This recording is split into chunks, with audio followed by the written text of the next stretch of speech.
noches, les habla el doctor Rolando Mesa Rodríguez. Ahora vamos a desarrollar un tema interesante del curso de Derecho Constitucional General respecto a la Constitución, ¿no?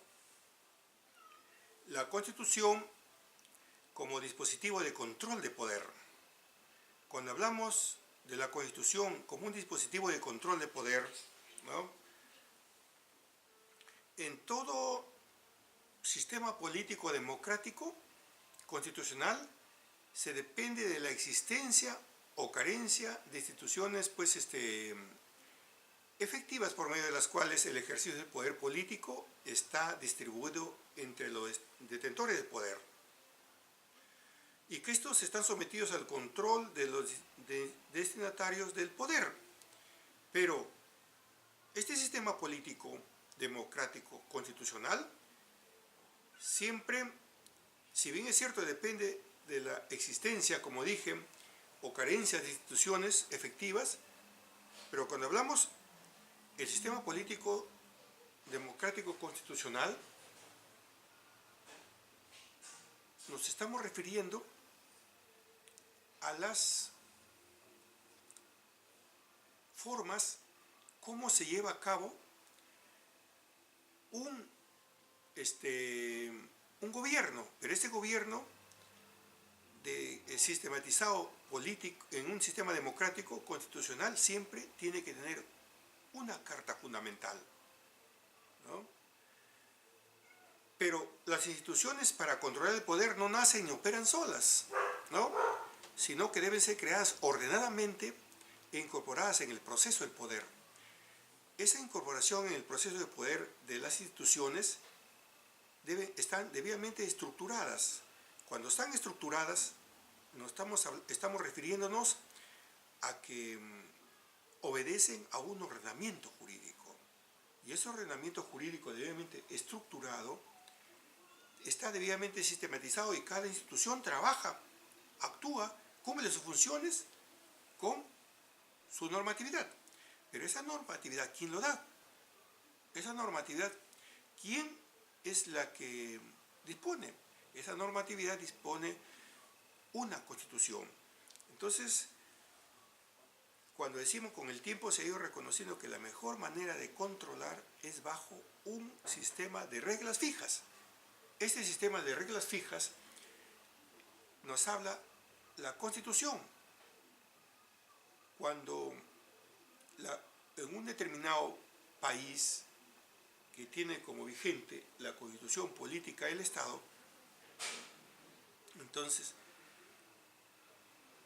determina esta Carta Fundamental sus reglas, y esas reglas limitan pues el ejercicio del poder político.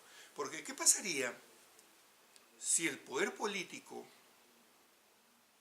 que está vigente, que está de turno, comete pues excesos, se va más allá de lo que dispondría su normatividad?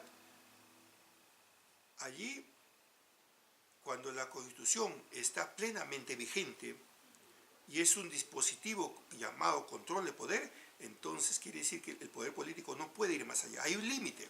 Pero si no lo hubiera una Constitución, entonces el poder político se volviera un mímodo, haría lo que quisiera, ¿no?, y atropellaría muchos derechos, en este caso fundamentales de las personas, un total abuso, porque a veces cuando la persona o el grupo está en el poder, olvida lo que promete muchas veces. Llega, se sienta en el escritorio, dispone, maneja las políticas, y todo lo que prometió en su campaña, olvida. Es un poder político que se vuelve pues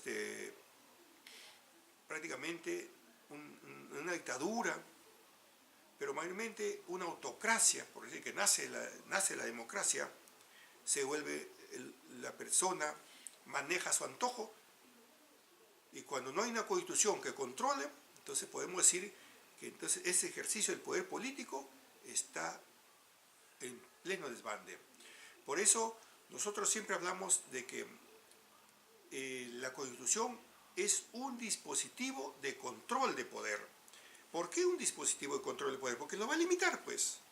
Por eso nos decía, las instituciones tienen sus ordenamientos jurídicos, tienen su legislación. Entonces cada institución cumple sus funciones, pero a su vez, las instituciones al cumplir sus funciones, también están sometidas a la constitución política. En este caso, en nuestro país, ponemos el ejemplo clásico, la Constitución del Perú es la norma de normas, pero a su vez dispone cada institución del Estado que cumplan sus funciones en forma ordenada, en forma coordinada, que haya congruencia, que no haya interferencia. Por ejemplo, los tres poderes políticos, cada uno tiene su representante, pero no pueden ir más allá de lo que la Constitución lo indica. Ahora, ¿cuál es la finalidad o telos de la Constitución? Finalidad o telos de la Constitución. Cuando hablamos en las fases primitivas de la civilización política, se equiparó pues al gobierno con los valores y las instituciones religiosas de la comunidad. El poder político fue ejercido por los dominadores, quienes actuaban como representantes del mundo sobrenatural, sometiéndose a esto los destinatarios del poder. ¿Qué quiere decir? Que, por ejemplo, en una cultura antigua, el faraón era el dominador, actuaba como un representante del mundo sobrenatural, en que era una divinidad, era un representante de Dios en la tierra, para ese concepto. Vamos más allá, en otras culturas también, los reyes eran las divinidades, tenían supuestamente el poder del mundo sobrenatural. ¿Y a qué sometían eso? A los destinatarios del poder, el pueblo. Sumiso. Esa era la idea primitiva de la civilización política en aquel entonces. Por eso se dice que se equiparó al gobierno con los valores y las instituciones religiosas de la comunidad. Dios estaba de por medio según su concepción. Finalizado la era mitológica, se acaba pues la era mitológica, se descubre que como un individuo libre, dudando ya de la legitimación mística del poder de los que dominaban la política. Claro, el hombre a través de la historia siempre ha sido pensante. ¿Por qué este señor es de carne y hueso al igual que yo? Y pues se cree una divinidad. Entonces empieza a cambiar esa concepción política, empieza a filosofar, empieza a decir, ¿por qué yo también debo ser libre? ¿Por qué voy a estar sumiso todo el tiempo? ¿Por qué tengo que contribuir con impuestos y no recibo nada a cambio? ¿No? Es así. Por ejemplo, los hebreos creyeron que los límites del poder político se encontraban en la ley del Señor. No es según su concepción, ¿no?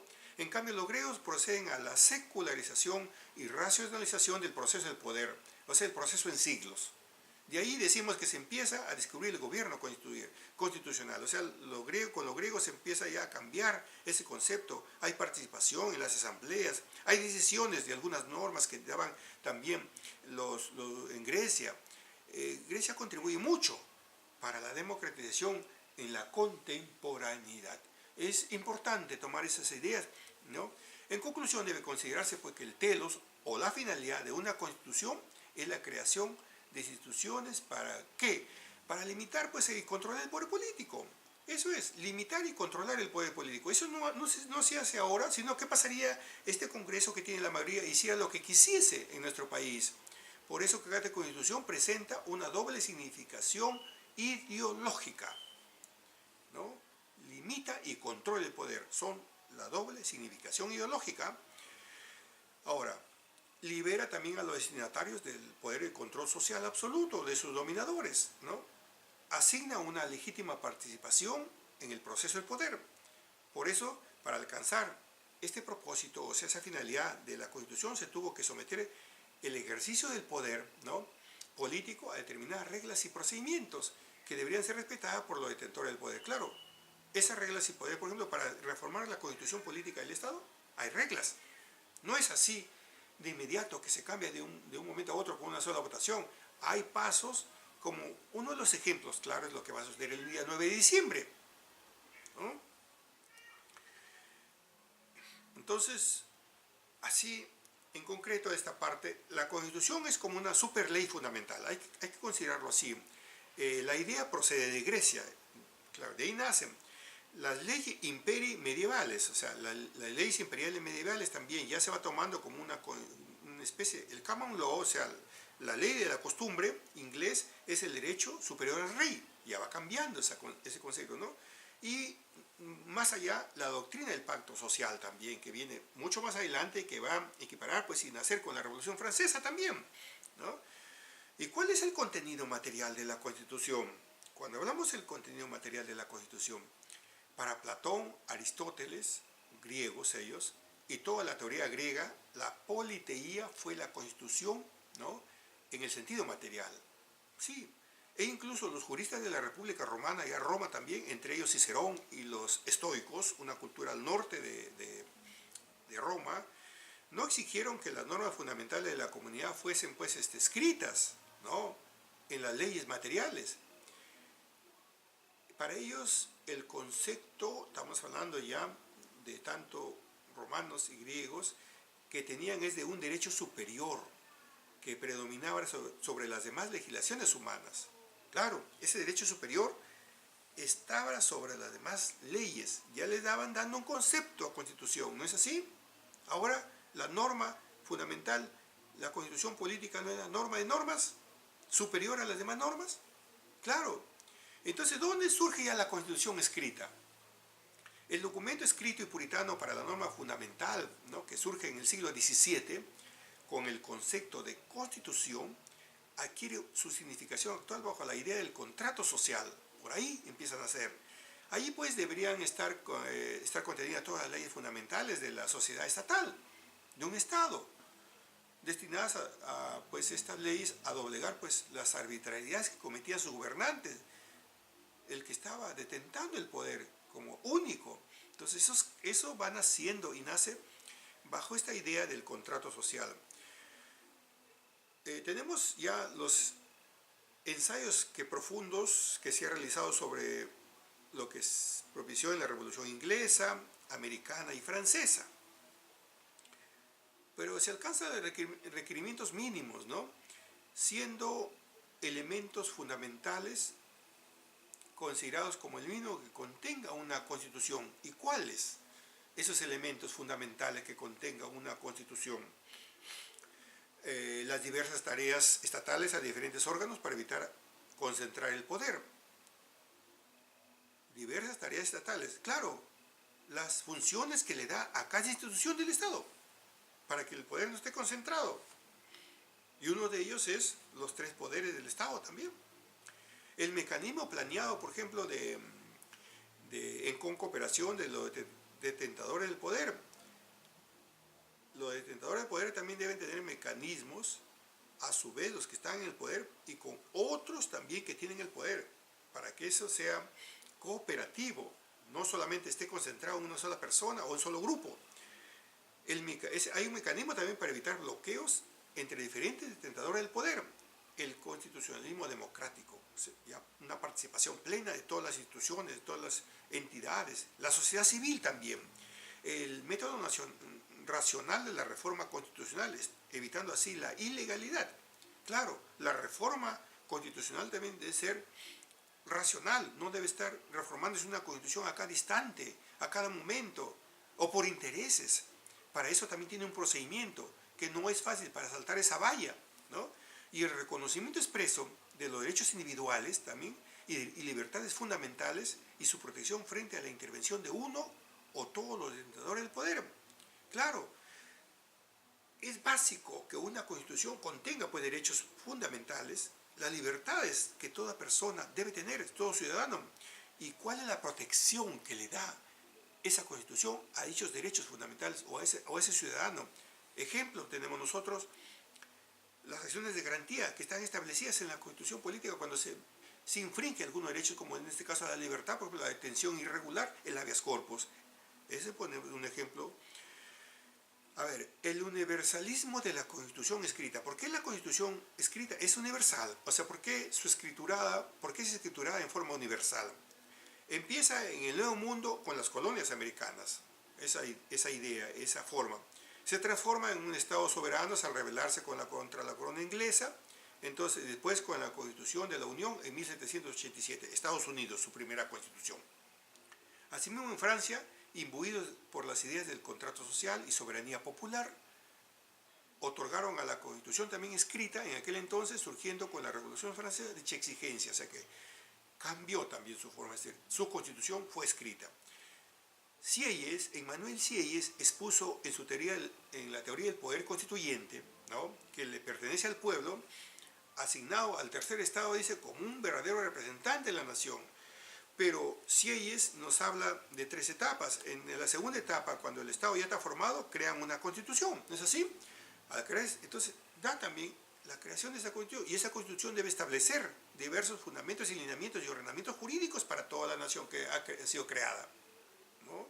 Por eso de ahí en adelante pues queda concretado en un documento constitucional formal, y eso es la Constitución, naciendo así pues el constitucionalismo democrático sancionado en una Constitución escrita. Es decir, bajo esas ideas, bajo esos conceptos, bajo esos antecedentes es que nace pues la idea de que toda Constitución debe ser escrita para ser leída, para ser conocida y para ser respetada por todos sus ciudadanos componentes del determinado Estado en que está de dicha Constitución. Y la terminología de Constitución, la Revolución Francesa también consagró el término Constitución. Posteriormente le llaman Carta. En España, en 1834 se empleó el término de Estatuto. Así, en la Tercera República de Francia se rige por leyes constitucionales. Se le van dando